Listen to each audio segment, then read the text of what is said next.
Red Pilled Men, can you talk openly and honestly about your Red Pill worldview with your family, friends, and work colleagues? If the answer is not really, then you're afflicted with Red Pill isolation. Here's the thing. Unlike Red Pill rage and Red Pill grief, Red Pill isolation isn't a phase that will pass with time. You have to actively escape it. And if you don't, your life will never be as meaningful and fulfilling as you want it to be.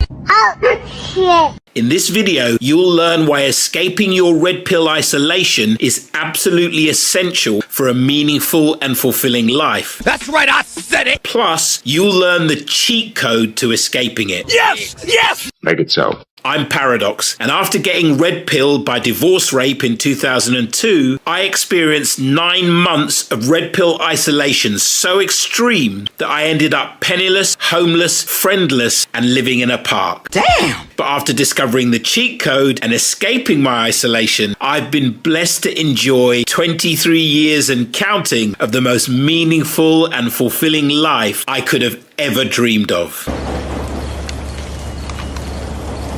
One more listening. That said, let's get into this. It's not going to come as any great surprise to Red Pill men that the Red Pill life isn't all roses. We enjoy the freedom that comes with it, the escape from chivalry, hypergamy, and a lot of other artifacts of gynocentrism. We enjoy the fact that we're not bound to knee-jerk white knighting and slobbering endorsement of whatever glory du jour is being lavished on women because they can tie their shoes as well as a man. Most of us know that we will never, or at least never again, face the perils of family court, and that we won't be sweating the bills to support women who think that showing up with a vagina is the only requirement they have in a relationship. Even those of us in relationships, if our red pill dosage is sufficient, never worry about the hysterical wrath of a woman scorned, and we don't bother ourselves with satisfying a woman's childish demands.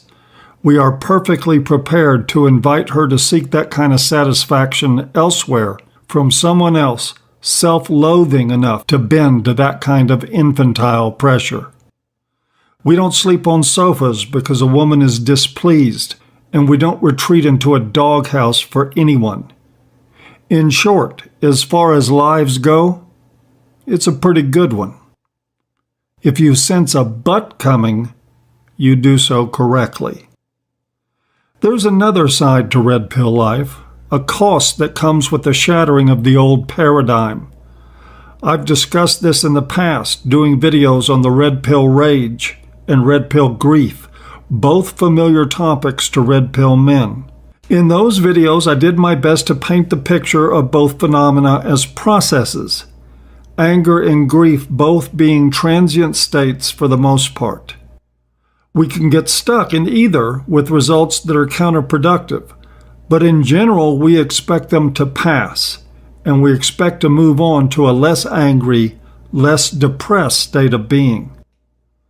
My talk today is about one of the things that can keep us stuck in both anger and grief, that can retard our efforts to move on. I'll call it red pill isolation. I think it's a pretty good label because it precisely describes the problem. And unlike red pill rage or grief, it isn't a process. It's not something that will just resolve on its own with time. It is a problem that you must fix in one way or another. The problem with the red pill awakening is that it takes you out of sync with a massive part of life that, for better or worse, is all you've known. It truly makes us feel like the odd man out in a crowd. Being completely open with people around you, talking about what you think and how you feel almost completely assures social rejection. Try being in a mixed group of men and women and saying you think chivalry is for chumps. And see what happens. Try saying that only an idiot would marry a woman. He needs some milk! Or just wear a t-shirt in public that says men's rights are human rights, or MGTOW for life. 2 innocuous, healthy statements that are held in disdain by the world around you. For that matter, consider how many family members react to their members who make the red pill change. Mothers clutch pearls. Fathers show disappointment and contempt. Siblings shake their heads and judge.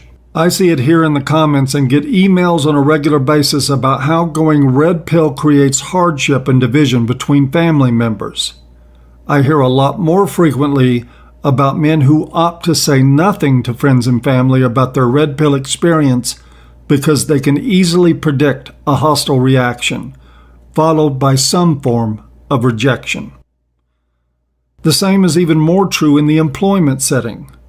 In workplaces, even those where employees will banter about subjects like politics, you won't find men speaking a word on their thoughts about hypergamy and gynocentrism, and they are wise to remain silent. You'd stand a better shot at staying employed talking about your retail meth business than to come to work with your thoughts and opinions on the dangers of being vulnerable to the average woman. There's no other way to put it. If you're red pill, you're pariah, though I expect no one needed to tell you that. It's why you see so many red pill men online who take great care to keep their identity hidden. Nobody wants the trashing of their reputation that comes with a lack of this kind of conformity. And to whatever degree you do choose to reveal who you are to the world around you, there'll be a price to pay for it. One only has to look at mainstream media's coverage of MRAs and MGTOW to tell you everything you need to know. This isolation, the red pill isolation, isn't a process that will resolve on its own. It's not a stage to pass through on the way to something better, and it has very serious implications for those whom it affects. You can see some of the attempts to compensate for this in the comments on this channel and others that deal with the same subject matter. Most of these comments, while understandable, are lacking. It's going to take a lot more than video games, porn, sex bots, YouTube, or online MGTOW buddies to solve the problem.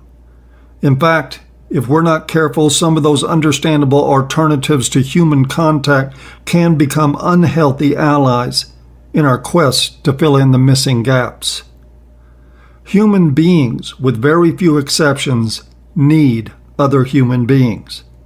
In fact, if you look at this chart of Maslow's hierarchy of needs, also known as Maslow's ladder, you see the basic, or what we call deficiency needs: food, water, shelter, safety, and physical security. The very next level up on the pyramid is the psychological needs: belonging, social connection, intimacy, love. I note that Maslow was astute enough not to have included marriage in his hierarchy, and sure enough, marriage isn't required for psychological health. In fact, in these times, it may be a significant contributor in men for the loss of psychological health. But the need for people, for social connection and acceptance, is an undeniable constant. And we would be less than honest practicing a blind refusal to follow evidence to come to any other conclusion than the fact that the red pill awakening puts those badly needed things in peril. It would be easy at this point, understandable even, to conclude that ignorance is bliss, that the price to pay for enlightenment about the real nature of sexual politics is too great, that we are just better off with blue pills and life on the sexual plantation. I'm not buying that, though. First, there is not much we can do about the enlightening. You can't unswallow the red pill once you've really taken it. Like it or not, you've turned on the lights in the room, and at this point, there's no turning them off again. Second, the fact that 99% of the people around you are walking around in a sexual fog doesn't mean their psychological needs are being met either. Performing like a circus animal for your dinner doesn't make the meal nutritious. Men who sell out their self-respect and their dignity to please women aren't getting their psychological needs met. They are getting pats on the head from their trainers and they have to invest a lot of energy in the fantasy of being loved. I am convinced that this is at the root of a lot of depression for married men. Or as noted psychiatrist R.D. Laing said, and I quote, "The person who does not act in reality and only acts in fantasy becomes himself unreal. The actual world for that person becomes shrunken and impoverished." Unquote. We see those fantasies shattered 1,000,000 times a year in our family courts. That is the more obvious manifestation of the problem. More commonly, but perhaps less visibly, we see the result in the darkness of that shrunken, impoverished world. We have seen it in men who simply died inside after struggling for years to maintain the illusion of being loved and valued, in marriages that constantly drum them with the fact that they are neither. We see it in that common consequence of marriage, the destruction of social support for the man, the withering of all the man's psychological needs. Sure, there are some marriages that turn out a lot better than that, but a growing number of men are figuring out that rolling the dice on that isn't a good gamble in 2017. And there are certainly families healthy enough to embrace the person even if they can't or won't embrace their ideas. But again, the audience for red pill thinking doesn't typically come from these unicorns of family health. I say all that to point out that gratifying true human psychological needs isn't easy for anyone. We all yearn for human connection, affection, and belonging, yet can quite commonly feel like we're missing the boat. Even in the age of social media, with access to other people previously unimaginable, we seem to be drifting further and further apart from each other. In the middle of all this darkness, I think there is a point of light for red pill men.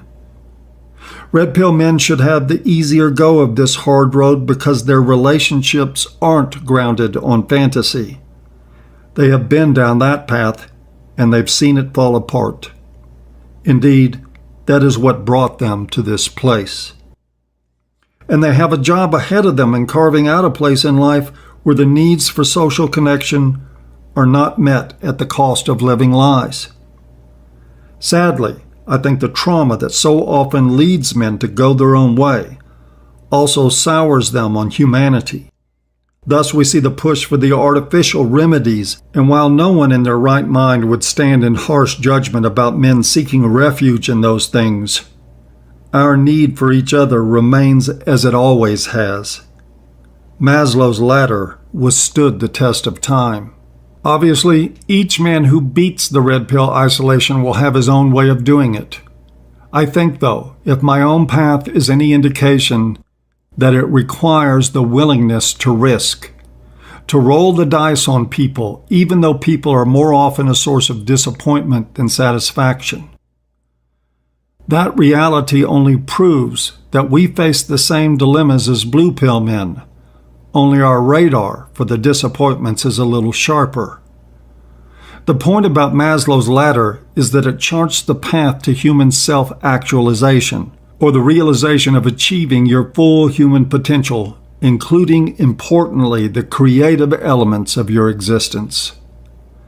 Maslow's contention was that each rung on that ladder is essential to getting to the next level up, that there is no skipping past one part on the way to the other, that in fact we need human contact, approval, acceptance, and love in whatever form that comes, lest we remain stuck at the level of deficiency needs, chained to an existence that can only be defined as meaningless.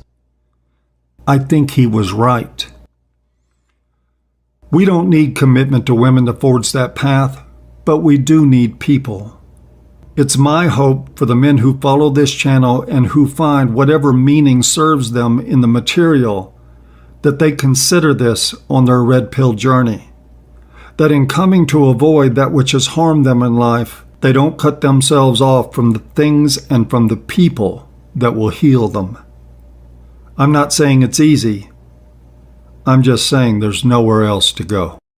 I think Abraham Maslow was absolutely correct in saying that some kind of loving connection with other human beings is absolutely essential if a man is to climb Maslow's ladder to the very top, fulfilling his unique and maximum potential in life by becoming self-actualized. And I also agree with the great Paul Elam, the speaker you just heard, that red pill isolation is a huge barrier to self-actualization for men who have left the gynocentric plantation. Didn't mean for all that to rhyme, by the way, and no longer fit into the blue-pilled, feminism-corrupted world of worshipping women and marginalizing men. I did mean for that to alliterate, though. In fact, I'm so in agreement with him that I have long made loving connections with other human beings a key foundation stone of any and all of my mentoring groups, especially those focused on helping people to self-actualize. More on that in a bit.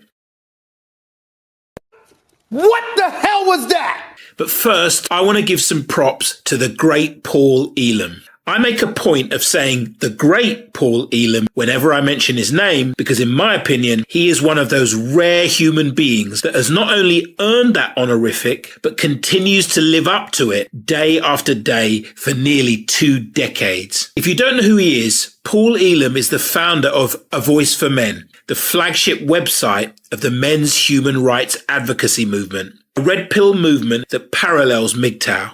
Through his website and his YouTube channel, linked in the description, he has been changing and saving men's lives at an even higher rate than Terence Popp, and certainly higher than Sandman or Stardust or Barbarossa or Better Bachelor or any of the old school veteran manosphere creators. And as far as I'm concerned, his tireless focus on actually helping men by inspiring and empowering them rather than merely informing and educating them, along with only Terence Popp, in my view, he can be seen as a true champion of men. Especially when you consider that after Donald Trump, he is probably the most hated living man in the world, thanks to his relentless debunking of false gynocentric narratives. He is the one. And his numerous public eviscerations of any feminist shill puppets dumb enough to take him on. That's what I'm talking about! Anyway, enough blowing smoke up his ass. My point is that I want everyone to know that whatever good I am able to do in inspiring and empowering men to self-actualize through the MGTOW for Life YouTube channel and the Hero's Journey Brotherhood, it was only possible because I stood on the shoulders of giants like Terence Popp and the great Paul Elam. Now, back to the problem of red pill isolation and the importance of loving connections with other human beings. You may remember a certain global event that occurred in 2020. That event divided family and friends and neighbours and co-workers like nothing else ever has. On one side, there were the conformists, those who believe that society is run by elected governments, regulatory bodies and NGOs who may be incompetent at times and are certainly not immune to the odd bit of corruption, but overall definitely have the welfare of the public in mind when they make important decisions. To these people, I quote Nobel Prize winner Albert Camus. The welfare of the people, in particular, has always been the alibi of tyrants, and it provides the further advantage of giving the servants of tyranny a good conscience. Now, at the same time as psyoping the normies into compliance with their own human cattle herding and medical experimentation, the media and government ran a parallel psyop to demonize, marginalize, censor, and even imprison that much smaller group,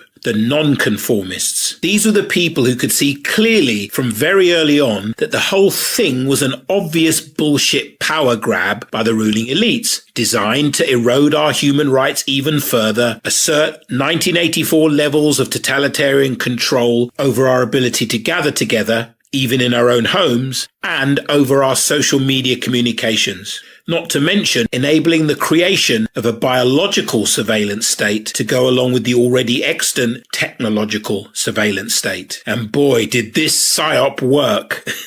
Those of us in this group, and I'm guessing that includes most of you guys, because if you weren't a non-conformist when your ex-bitch red-pilled you, you definitely became one afterwards. We were demonized and marginalized and ostracized by our families and friends in a way that truly woke us up to the levels of brainwashing and mind control most people suffer from. And just like the men who've taken the red pill that awakens you to the truth about women and gynocentrism, anyone who took the red pill that awakens you to the truth about the ruling elite families that actually run the world and their dystopian totalitarian agenda suffers from red pill isolation. The reason I'm telling you all this is that I took both of those red pills 23 years ago after my ex-wife divorce raped me and I ended up penniless and homeless living on the streets. Just months after I discovered that the Federal Reserve is a privately owned bank, along with all other central banks, which gives the families who own those banks, both family names begin with R and rhyme with Hosrild and Hockerseller. The ownership of central banks granted these families the right, via the fractional reserve lending system they invented, to counterfeit the entire world's money supply, lend it to the governments of the world, and then charge interest on the money they just created out of thin air, which governments can only pay back by levying an income tax on the people. Which is why the IRS was established in 1913, the same year as the Fed was formed. The IRS is basically a collections agency for the central banking mafia that runs the world. So I discovered the truth about female nature, its sociopathic and parasitic, and the nature of the world's banking system, it's sociopathic and parasitic, at roughly the same time. This double dose of the red pill while living under a tree in a park led to a spiritual epiphany, which was like taking the ultimate red pill. The red pill that awakens you to the nature of consciousness and reality itself. The great gift I received after taking what I call the mystic's red pill was complete immunity to red pill isolation. I no longer needed the attention, approval, sympathy, or validation of others because I'd experienced the concrete realization that I was not a human being having a spiritual experience. I was a spiritual being having a human experience.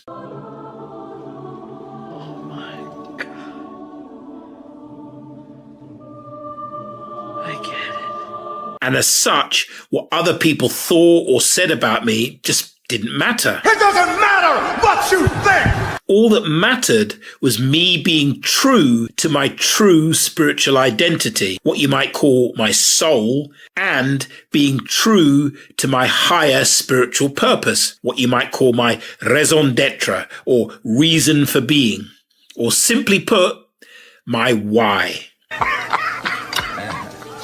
That is without a doubt the dumbest thing I've ever heard. I don't remember asking you a goddamn thing. That's the only thing that matters. My purpose and being true to my true self. That's not ridiculous. That's not ridiculous to say that. From that point on, April the 12th, 2002, I embarked on the hero's journey that my soul had called me to. And within a few months, while still living under the tree, I found my why. Hallelujah.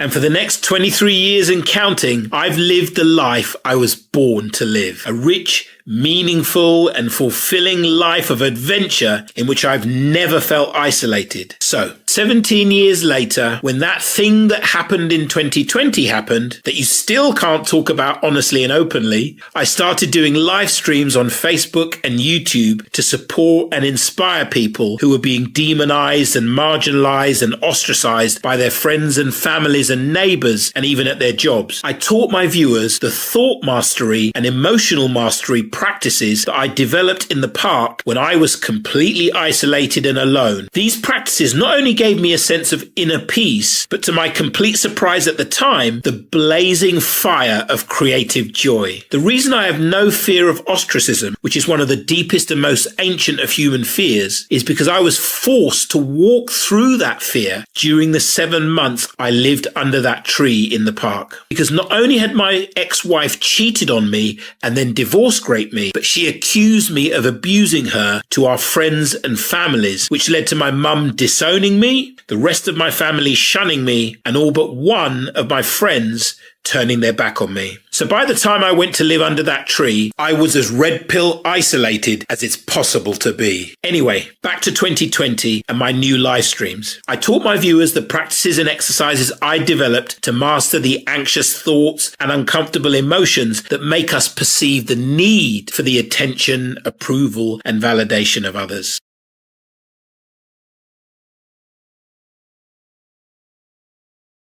These practices proved to be so effective for people that a bunch of viewers joined me on the Signal app in more formalized mentoring groups centered around teaching meditation and self-mastery practices. Oh, more listening. And then in 2021, I started my men-only self-mastery group, the Fearlessness University Phalanx, which has evolved into the Hero's Journey Brotherhood. But from the live streams onward, the thing that has characterized all of the groups I've run, because I've always made it rule number one, is that everyone in the group treats everyone else in the group with non-judgmental, unconditional, positive regard. The fuck out of here. Most people haven't experienced non-judgmental, unconditional, positive regard since they were babies. Actually, scratch that. Most men haven't experienced non-judgmental, unconditional, positive regard since they were babies. So as you'll see from the testimonials on the Brotherhood site, this creates a deep, lasting, loving connection with other men. Gay! He's gay! That not only provides a vital rung on Maslow's ladder of self-actualization, but heals the deep distrust and bitter cynicism that many men feel due to red pill rage and or the injustice of the family court system and or having their kids poisoned against them by a vindictive ex and or being passed over by promotion because of some DEI bullshit, or just from having met too many shallow, self-absorbed, parasitic women. I'm a human being, god damn it! My life has value! I'm as mad as hell, and I'm not gonna take this anymore! So, my brothers, if you're feeling the sting of red pill isolation and you're looking to fulfill your unique and maximum potential by self-actualizing, click the link in the description to check out the testimonials from the brothers who've been part of my self-mastery phalanx and discovered true, non-gay, brotherly love there. Why are you gay? I am straight! I'm not gay! Ha! Gay! I'm not gay! I'm straight, and I like women. And women only!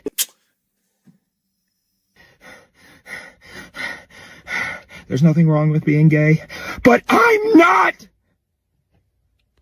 I'm not. Okay?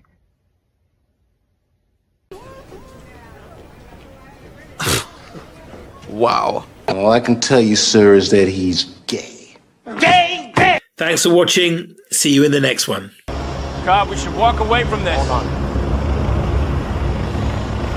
If I were to do this, if I even could do it, I'd need a guarantee. How do I know you can deliver? You don't. But I can. So, do you want to take a leap of faith? Or become an old man, filled with regret, waiting to die alone?